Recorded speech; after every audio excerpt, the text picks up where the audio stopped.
بسم اللہ الرحمن الرحیم احمدہ وصلی علی رسول الکریم اما بعد۔ درس بخاری شریف میں دعاؤں کے بیان میں امام بخاری رحمہ اللہ نے ایک بات اللہ کے نبی صلی اللہ علیہ وسلم کے اللہ سے مغفرت کن الفاظ سے آپ مانگا کرتے تھے ان کلمات کو ذکر کیا ہے۔ روایت اس میں حضرت ابو موسیٰ اشعری رضی اللہ عنہ کی پیش کی ہے۔ وہ اپنے والد سے نقل کرتے ہیں کہ انہوں نے اللہ کے نبی صلی اللہ علیہ وسلم کو ان الفاظ کے ساتھ استغفار مانگتے ہوئے اللہ سے مغفرت مانگتے ہوئے سنا: رب اغفر لی خطیئتی وجہلی واسرافی فی امری کلہ وما انت اعلم بہ منی۔ اے اللہ میری خطاؤں کو معاف فرما۔ جہلی یعنی اگر لا علمی میں مجھ سے کوئی غلطی ہو گئی، کسی بات کو گناہ نہیں سمجھا وہ گناہ تھا۔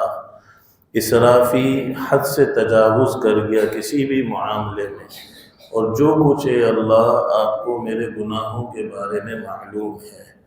اللہم اغفر لی خطایای وعمدی، غلطی سے مجھ سے چوک ہوئی ہو، جان بوجھ کر ہوئی ہو، وجہلی وہزلی، بے علمی میں ہو گئی ہو یا مذاق میں کوئی گناہ ہو گیا ہو۔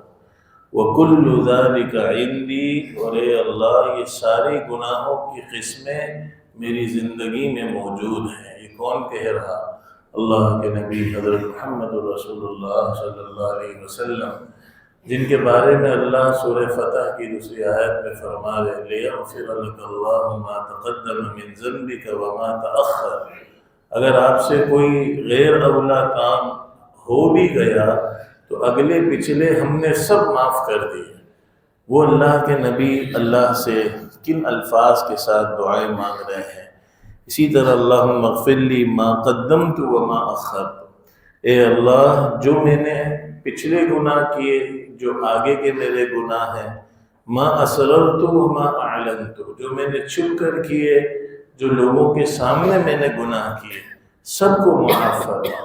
انت المقدم وانت المؤخر وانت علی کل شیء قدیر۔ انت المقدم، اے اللہ آپ آگے کرنے والے ہیں اپنی مخلوق میں سے جس کو چاہیں اپنی رحمت کے قریب کر دیں۔ انت المؤخر، آپ جس کو چاہیں اپنی رحمت سے محروم کر کے دور کر دیں، یہ آپ کی ذات اس پر قادر ہے۔ اسی طریقے سے اللہم اغفر لی خطیئتی وجہلی واسرافی فی امری وما انت اعلم بہ منی۔ اللہم اغفر لی ہزلی وجدی وخطایای وعمدی وکل ذالک عندی۔ تو یہ گناہوں کی مختلف اقسام ہیں۔ انسان سے کبھی بھولے میں ہو جاتا ہے، کبھی لا علمی میں ہو جاتا ہے، کبھی جان بوجھ کر ہو جاتا ہے، کبھی اکیلے میں ہو جاتا ہے، کبھی لوگوں کے سامنے ہو جاتا ہے۔ تو یہ 10 قسم کے گناہ ہیں، اور اللہ کے نبی صلی اللہ علیہ وسلم نے ایک چھوٹا سا عمل ہمیں صلاۃ التسبیح کے بارے میں ایسا بتلایا کہ جس سے 10 قسم کے گناہ اللہ معاف کر دیتے ہیں۔ چھوٹے گناہ بھی، بڑے گناہ بھی، اگلے بھی، پچھلے بھی، جان بوجھ کر کیے ہوئے، بھول کر کیے ہوئے، لوگوں کے سامنے کیے ہوئے، چھپ کر، سارے گناہ 10 کے 10 قسم ایک عمل سے معاف ہو رہے ہیں۔ اور اللہ کے نبی جب اتنی استغفار کی کثرت کر رہے ہیں تو یہ ایک سوال بھی ہے۔ علامہ طبری رحمہ اللہ محدث فرماتے ہیں کہ جب اللہ نے آپ کو معاف بھی کر دیا اور آپ تو معصوم بھی تھے، تو پھر کیوں آپ اتنی ایک وضاحت کے ساتھ استغفار کر رہے ہیں، مغفرت مانگ رہے ہیں؟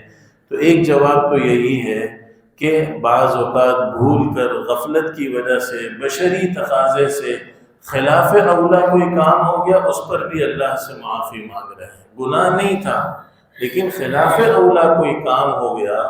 چونکہ ملائکہ اور انبیاء جو ہوتے ہیں وہ اللہ کے بہت قریب ہوتے ہیں، اور جو جتنا قریب ہوتا ہے اس کا خوف اتنا زیادہ ہوتا ہے، وہ اتنا ڈرتا ہے۔ حضرت ابو بکر رضی اللہ عنہ اللہ کے نبی کے جتنے قریب تھے اتنا ڈرتے تھے، اتنا حدیث کو بیان کرنے سے کانپتے تھے، اتنا انہیں خوف ہوتا تھا کہ بے ادبی نہ ہو جائے۔ تو انبیاء اور ملائکہ بھی اللہ سے مغفرت جو مانگتے تھے، کوئی ایسا کام جو اللہ کی عبادت کا جو خلاف اولا ہو گیا ہے، اس میں کوئی کمی رہ گئی، اس سے بھی معافی مانگتے تھے۔ اور دوسرا صحیح جواب یہ ہے کہ یہ مجھے اور آپ کو سبق دینے کے لیے ہے کہ جو اللہ کے نبی بغیر گناہ کے معصوم ہونے کے باوجود اتنی کثرت سے اتنی قسموں کے گناہوں کی معافی اللہ سے مانگ رہے ہیں، تو ہمیں اس کا بہت زیادہ اہتمام کرنا چاہیے۔ اللہ سے دعا ہے بھائی اللہ ہمیں بھی ہر قسم کے گناہوں کی اللہ سے معافی مانگنے کی توفیق بھی نصیب فرمائے اور گناہوں سے ہمیں محفوظ بھی فرمائے۔ وآخر دعوانا الحمدللہ رب العالمین۔